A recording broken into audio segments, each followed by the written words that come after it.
I'm Digit Murphy. Welcome to the Six Fix podcast from Lake Placid, New York, season 6, Toronto 6. We are here on the eve of the semifinals of the bubble playoffs.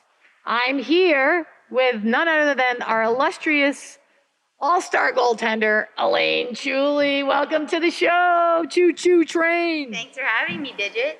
I'll tell you, I've known Chu since she was in China, and she was a stud goalie there, and she's even twice the goalie now.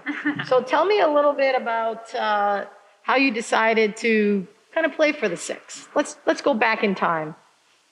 Yeah, for sure. Well, I definitely was just looking to get back into playing, and I wasn't ready to give it up yet. So the opportunity came up, and I just couldn't turn it down. So here we are, and I'm glad I went for it.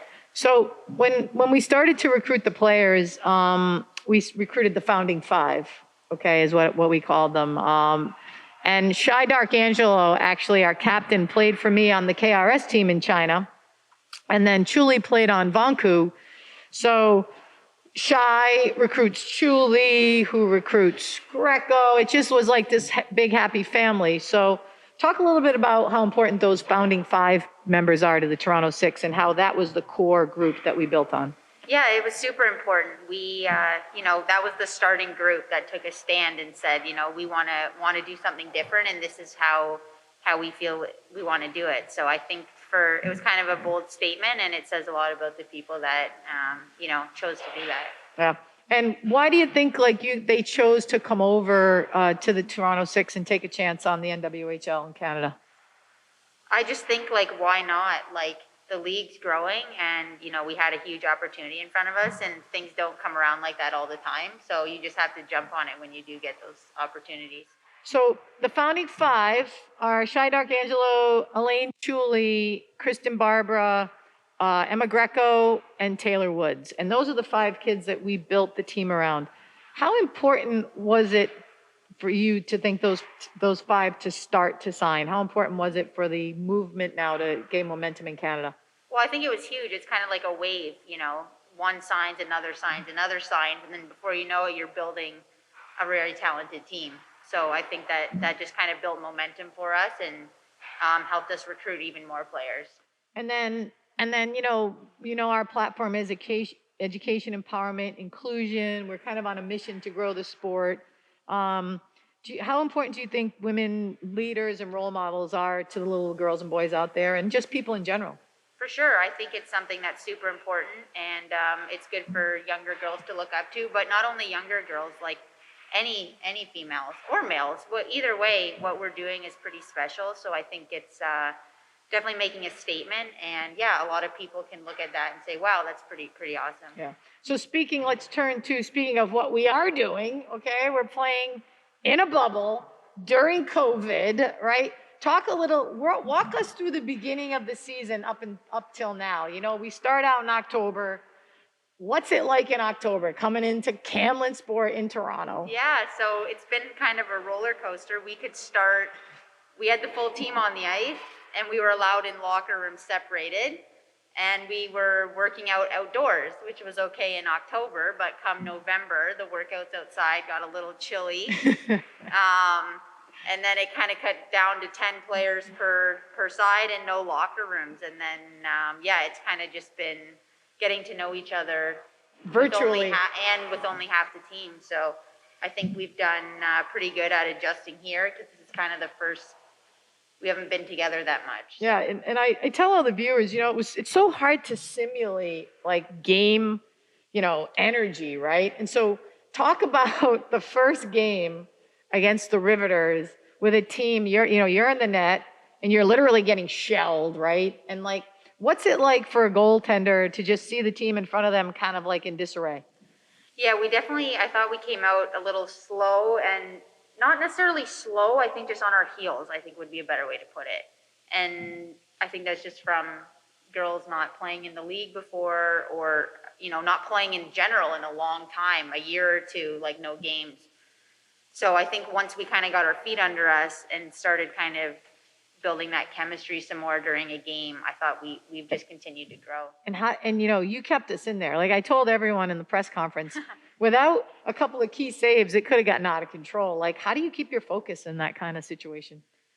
Yeah, well, for me, I was kind of doing some adjusting too, because I hadn't played a game on a team in almost probably 2 years. Wow. The Toronto Fury. So, yeah, it's all a mindset at that point. Like, it's hard to be physically ready for a game. Like, it's easier to be ready for games when you're already in games, playing, you're in a flow.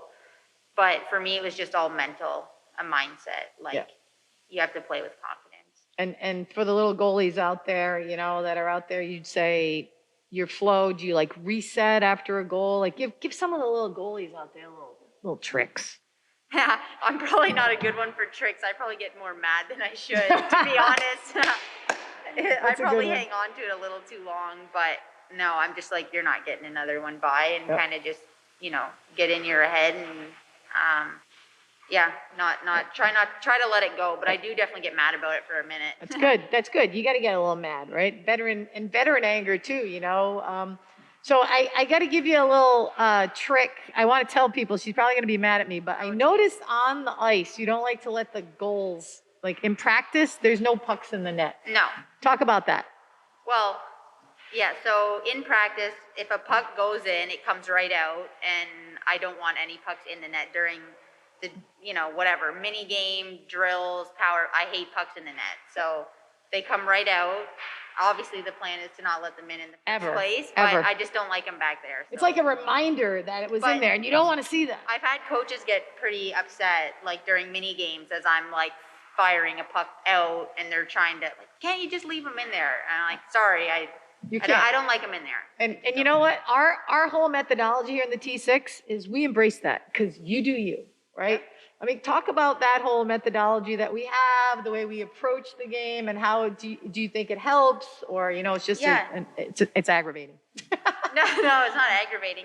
No, the staffs let us, like, it's not like babysitting. We all have our own agendas and schedules that go on outside of hockey, that we're still doing here. So if we have to miss a practice for work, then that's what we do, and it's not a big deal, and we kind of just keep moving forward, and it's kind of flexible. Like flex and flow. Flex and flow. There you go. When you're here, you work hard, but otherwise, if you have a conflict or whatever, then you deal with it.